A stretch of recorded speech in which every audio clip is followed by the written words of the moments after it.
We are in my hoop house, high tunnel, wind tunnel, greenhouse slash whatever you want to call it type building, a little nursery place that you can start seedlings and plants.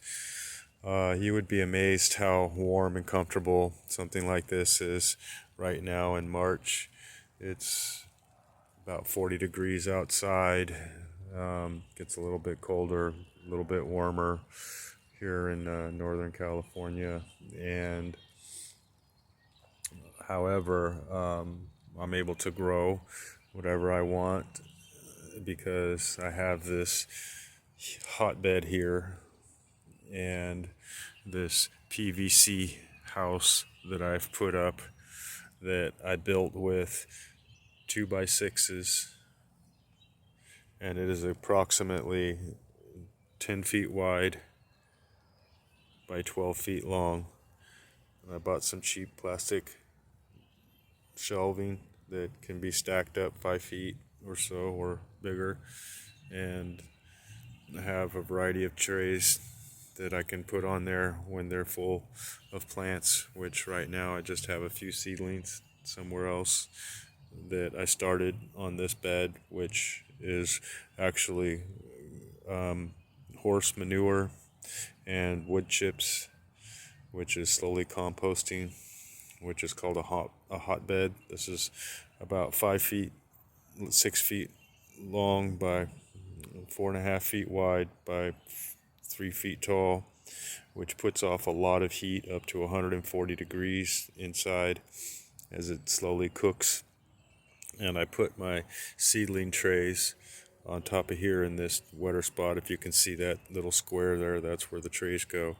And it heats up the bottoms, which allows seeds to and or seedlings, sprouts to grow and or to start turning into seedlings and then start growing from a fresh seed, because there's a lot of heat coming off of it, and that replaces what would be called a heat mat or your indoor temperature of a heater, or whatever heat that you would have inside of your house or inside of some professional indoor garden or window glass type of greenhouse. The sun heats this up in the daytime, and it slowly just stays heated in here as it slowly seeps away, and so it accumulates throughout the day.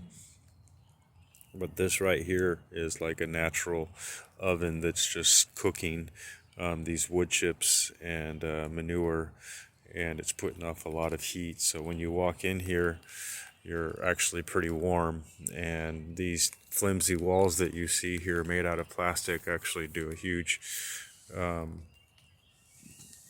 a lot to keep the cold wind and obviously the rain and stuff out, and also different bugs, and not necessarily mice, because they could dig under if they wanted, or voles or other vermin could dig tunnels.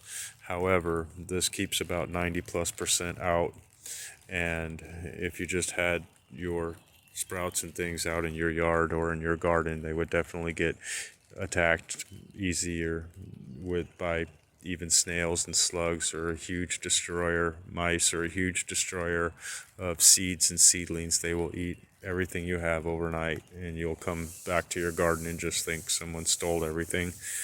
So anyway, the things I wanted to tell you were that it's raining outside, it's storming, it's windy, and this flimsy looking structure here has actually stayed up throughout the past month or so in the windstorms and the rain.